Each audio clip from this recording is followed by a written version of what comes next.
PatSheveland, thank you so much for being with me today. I appreciate it. Oh, thank you, Marianne. It's an honor to be here with you today. Thank you. You know, a lot of people are finding themselves in very different household situations than they would have expected, living several generations all in one house.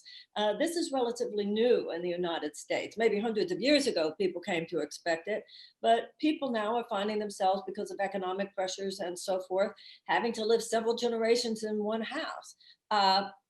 We start with like anxiety about this, even upset about this, and yet you're saying that this can be a blessing too. This can be something that's got more gift in it than we might have thought. Explain that.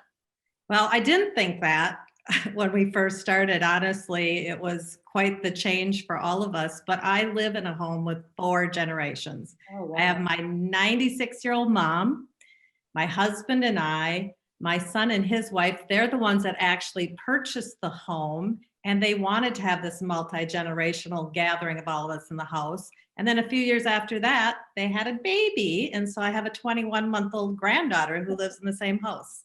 Wow. And so has this been filled with pressure, or has this been filled with wonderfulness, or has it been filled with both? Both and, both and.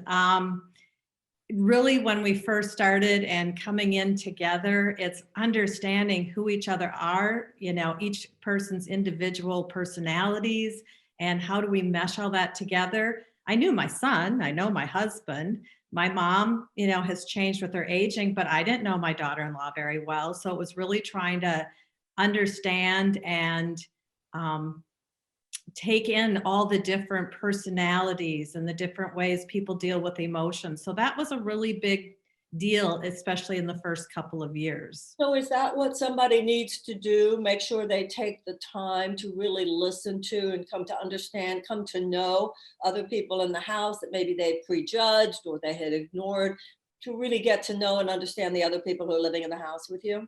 Oh yeah, changing perceptions is huge because, what we see when we first initially meet people, what we see is what we think and who they are. Right. And when you start living with people, you start seeing the real truths behind it. I may look a certain way right here, but when I'm home with the family, there's chaos. There's times I might lose my temper. It's not all, roses and puppy dog tails. What do you do with that difficult relationship? What do you do with those where it brings up in you anger or judgment, or what do you do with those moments? We have to talk about it, and we have learned to talk about it, but we also, I guess I'm going to ratchet back for a minute. We do take time to go into our own corners, so to speak, to just be able to breathe through it, to let our emotions relax a little bit. But we do talk about it. And it's so funny. My son is in his 30s, and I never thought this would happen. But there's been a couple of times where he's like, okay, we're all going to have a family meeting around the dining table. Not what you thought you were going to get from him, right? No, never, never. But, kind of taking on the head of the household. And it's like, we need to talk about this so that we all live in this house. We all need to move through whatever the situation is that's causing all the angst. Would you say that those situations have allowed everybody to actually ultimately grow closer and to grow into better human beings? Absolutely. I know for myself, but I look at everybody in the household, we're more tolerant. Um, we just honor each other more. My mom and I had a tenuous relationship. I'm going to be honest, it was up and down. I'm 62 years old. Our relationship over these last few years in this model has been so beautiful. My mom never learned how to say I love you. She never learned how to accept someone saying I love you. And I was just thinking last night when I was helping her to bed, and I just put my hand on her shoulder and just say, good night, Mom, I love you. And to hear her say, I love you too, honey, is just like such a breakthrough, because that didn't happen for most of my life. And the fact that you're living together in the same house now has helped you get to that point. Yes, absolutely. And I saw a picture that you posted on your social media of your granddaughter, little what, 2-year old, you said? 21 months. Yep. 21 months, who was actually helping your mother with her walker or whatever it was. That's as precious as it gets. Um, I see that every day. It's just amazing. Little Grace, and isn't it amazing? Amazing Grace.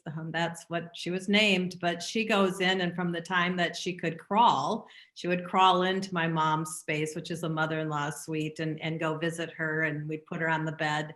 But now she can walk, so she does. She goes in, and we say, okay, it's time for dinner, because we all eat dinner together as a family. She'll go in and take my mom by hand and walk with her with the walker to make sure she comes out to the table.